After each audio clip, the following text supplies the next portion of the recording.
So 1000 vocabulary సిరీస్కి స్వాగతం. Second edition ఇది. సో ఇవాల్టి వర్డ్స్ చూస్తే ఫస్ట్ వర్డ్ వచ్చేసి adroit. Adroit is an adjective. దాని మీనింగ్ ఏంటి? Skilful and clever in handling situations. Different సిచ్యువేషన్స్ని హ్యాండిల్ చేసే విషయంలో స్కిల్ మరియు క్లవర్ కలిగి ఉన్న వ్యక్తిని మనం అడ్రాయిట్ పర్సన్ అని చెప్పేసి అంటాం. సో ఎగ్జాంపుల్ చూడండి, MS Dhoni is adroit at handling tricky questions at press conferences. ఈ ప్రెస్ వాళ్ళు ఎప్పుడైనా మనుషులు కనిపిస్తే చాలు ఇబ్బందికరమైన క్వశ్చన్లు అడిగి వాళ్ళని ఇబ్బంది పెట్టాలని ప్రయత్నాలు చేస్తూ ఉంటారు. కానీ ధోని చాలా తెలివిగా వాటికి స్కిల్ఫుల్గా వాటికి ఆన్సర్ చేస్తూ ఉంటారు. అందుకే you can call him an adroit person in handling such tricky situations. So ఈ వర్డ్ చూడండి, ఎఫబుల్. ఎఫబుల్ అంటే మీనింగ్ ఫ్రెండ్లీ అండ్ ప్లెజెంట్ అని. So it's again an adjective. So ఎవరైనా ఫ్రెండ్లీగా ఉండే పర్సన్స్ని మనం ఈజ్ అన్ ఎఫబుల్ పర్సన్. నాకు ఒక ఫ్రెండ్ ఉన్నాడు, చాలా ఎఫబుల్గా ఉంటాడు, అందరితో నవ్వుతూ మాట్లాడతాడు, అందరితో ఈజీగా కలిసిపోతాడు. అట్లాంటి వాళ్ళని మనం ఎఫబుల్ పర్సన్స్ అంటాం. సో ఇక్కడ ఇచ్చిన ఎగ్జాంపుల్ అనేది నేను హిందూ పేపర్ నుంచి తీసుకున్నాను. Waheeda recalls the warmth of his affable personality. So ఇది ఏంటంటే ఒక ఫేమస్ స్టార్ చనిపోయారు, ఆయన గుర్తు చేసుకుంటుంది వహీదా అనే యాక్ట్రెస్. రీకాల్ అంటే గుర్తు చేసుకోవడం, వార్మ్త్ అంటే క్లోజ్నెస్, మంచి ఏమంటారు అటాచ్మెంట్, ఎఫెక్షన్ అంటాం చూడండి, మనం చూపించే ఎఫెక్షన్ని వార్మ్త్ అంటాం. ఆఫ్ ఈజ్ ఎఫబుల్ పర్సన్ అంటే తను చాలా ఫ్రెండ్లీగా అందరితో ప్లెజెంట్గా ఉండేవాళ్ళు, ఆయన ఇప్పుడు చనిపోయారని ఆయన గుర్తు చేసుకుంటుంది అనమాట వహీదా అన్న ఆవిడ. రీకాల్ అంటే గుర్తు చేసుకోవడం.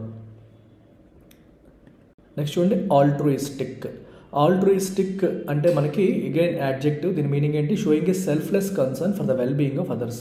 సో ఎటువంటి స్వార్థం లేకుండా పక్కన వాళ్ళకి హెల్ప్ చేయాలనుకోవడం ఆల్ట్రూయిజం అనమాట. స్వార్థంతో చేస్తే అది ఆల్ట్రూయిజం కాదు. ఏ స్వార్థం లేకుండా నిస్వార్థపరమైన సేవ, పక్కన వాళ్ళకి సాయం చేయాలనుకునే మెంటాలిటీని మనం ఆల్ట్రూయిజం అంటాం.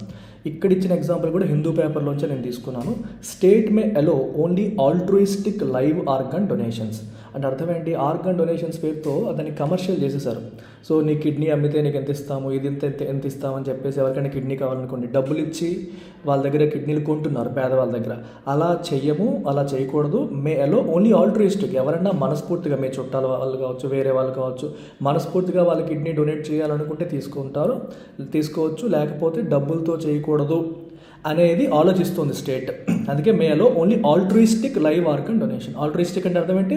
కేవలం వాళ్ళకి హెల్ప్ చేయాలనే ఉద్దేశంతో, డబ్బు కోసం కాదు, హెల్ప్ చేయాలనే ఉద్దేశంతో ఎవరైనా చేస్తే దాన్ని యాక్సెప్ట్ చేస్తాము, లేకపోతే చెయ్యము అని చెప్పేసి స్టేట్ అనుకుంటోంది. Ambivalent. Ambivalent is again an adjective. Ambivalent అంటే క్లారిటీ లేకపోవడం, being uncertain about how you feel. అంటే ఏదైనా ఒక విషయంలో ఒక సరైన క్లారిటీ లేకుండా ఈరోజు ఒక మాట రేపు ఒక మాట మాట్లాడే పద్ధతిని మనం అంబివలెన్స్ అంటాం. ఈ ఎగ్జాంపుల్ కూడా హిందూ పేపర్లోంచి తీసుకున్నాను. అంబివలెంట్ stand of YSRCP on capital issue is creating confusion in Andhra Pradesh. So capital విషయంలో మన వైఎస్ఆర్సీపీ ఒక క్లారిటీ ఇవ్వకపోవడం వల్ల అంబివలెంట్గా, అన్సర్టన్గా ఉండడం వల్ల ఆంధ్రప్రదేశ్లో కన్ఫ్యూజన్ అనేది క్రియేట్ అవుతుంది. నేను న్యూస్ పేపర్లోంచి ఎందుకు ఎగ్జాంపుల్స్ తీసుకుంటున్నానంటే మీకు వీటి యొక్క అప్లికేషన్ ప్రాపర్గా తెలుస్తుంది. సింపుల్ ఎగ్జాంపుల్స్ కొన్ని ఉంటాయి, కుదిరినంత వరకు నేను న్యూస్ పేపర్లోంచి ఎగ్జాంపుల్స్ తీసుకుంటాను. సో దట్ మీరు పేపర్ చదివేటప్పుడు కూడా ఈజీగా కనెక్ట్ అవుతారు. అండ్ ఫైనల్గా amiable. Amiable is again an adjective which means friendly and pleasant. దీని మీనింగ్ కూడా ఫ్రెండ్లీ అండ్ ప్లెజెంట్ అని. ఈ ఎగ్జాంపుల్ కూడా హిందూలోంచి తీసుకున్నాను. Have amiable relationship with PM but will continue to view BJP as rival, says Odisha CM. చూడండి, మాకు ప్రధానమంత్రితో friendly relation ఉంది. ఎమేయబుల్ రిలేషన్షిప్ అంటే అర్థం ఏంటి? ఫ్రెండ్లీ రిలేషన్షిప్ ఉంది, కానీ బీజేపీని రైవల్గానే చూస్తాం. బీజేపీ మాకు రైవల్ అంటే ప్రత్యర్థి పార్టీ, కానీ ప్రధానమంత్రితో మాకు ఫ్రెండ్లీ రిలేషన్షిప్ ఉంది. సో ఫ్రెండ్లీ అనే మీనింగ్తో దీన్ని ఉపయోగించారు.